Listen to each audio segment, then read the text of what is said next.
Bismillahirrahmanirrahim. Assalamualaikum warahmatullahi wabarakatuh. Perkenalkan, nama saya Abiy Noval Malik. Di sini saya akan mencoba memperkenalkan diri saya dan apa korelasinya dengan lamaran atau lowongan pekerjaan yang dibuka oleh Arafah Hijab, terutama dalam aspek HR generalis.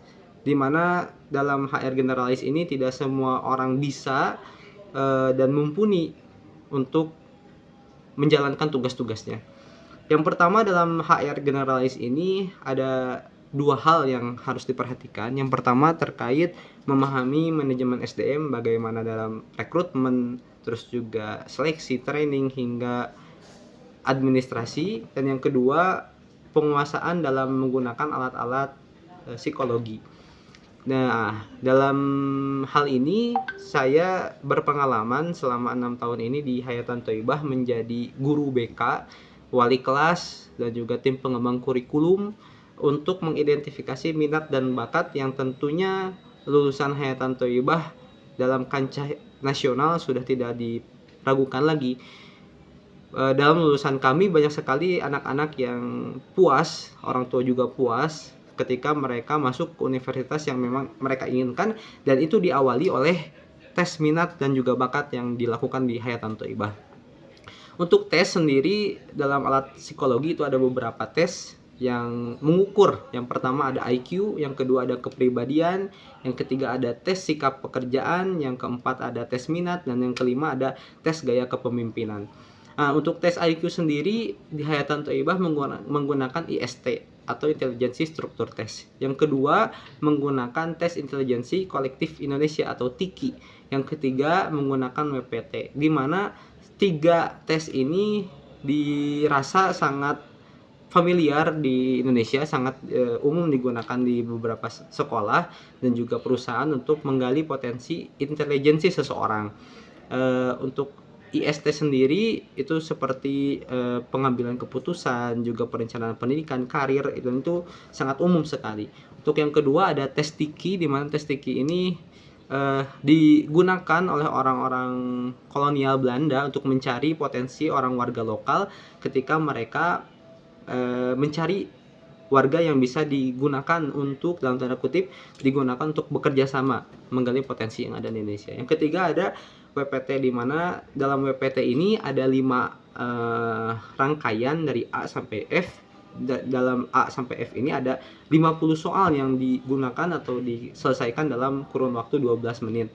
Nah, untuk tes kepribadian sendiri saya biasa menggunakan 2 tes. Yang pertama DISC test dan yang kedua ada Baum test. DISC test ini ada dominance, ini menekankan kepada pencapaian hasil, kepercayaan diri. Nah, ini sangat digunakan banyak sekali.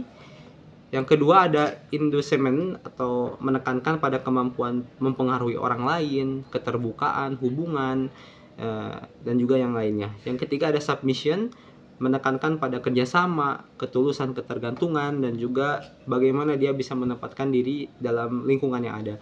Dan yang keempat ada compliance, menekankan pada kualitas dan akurasi keahlian seseorang, sehingga ini sangat cocok untuk digunakan pada beberapa perusahaan. Yang kedua ada Baum test, ini menganalisis bagaimana seseorang tersebut bisa mengontrol emosi individunya, kepribadian seseorang tersebut.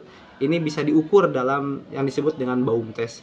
Untuk tes sikap kerja ada yang disebut dengan Kraepelin, salah satu jenis soal psikotes yang diberikan kepada orang-orang, di mana ada skala besar, ada skala kecil, yang itu bisa diukur untuk bagaimana seseorang tersebut memiliki potensi dalam hal yang dia tekuni atau bidang yang dia tekuni dalam perusahaan.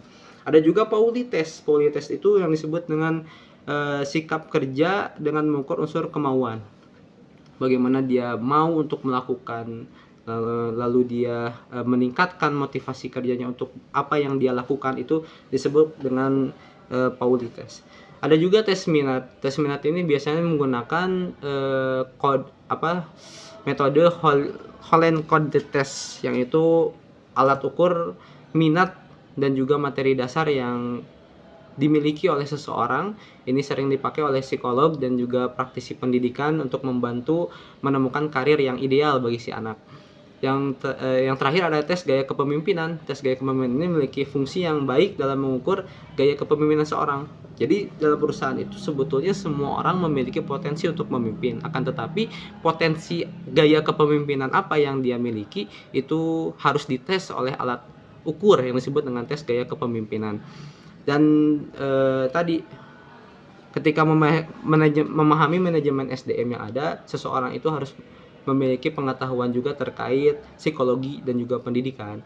Dan itu menurut saya sangat cocok dan juga pas dengan kompetensi yang saya punya, dan saya berharap saya diterima oleh Arafah Hijab menjadi salah satu orang yang bisa menggerakkan perusahaan tersebut menjadi perusahaan yang sukses dan juga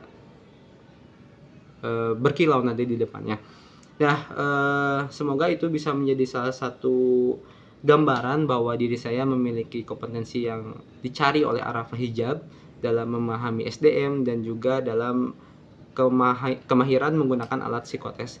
Karena pengalaman saya yang cukup banyak dan juga bisa diperhitungkan oleh Arafah Hijab. Untuk cerita berikutnya nanti kita ngobrol kembali apabila saya ada panggilan. Terima kasih. Syukron. Wassalamualaikum warahmatullahi wabarakatuh.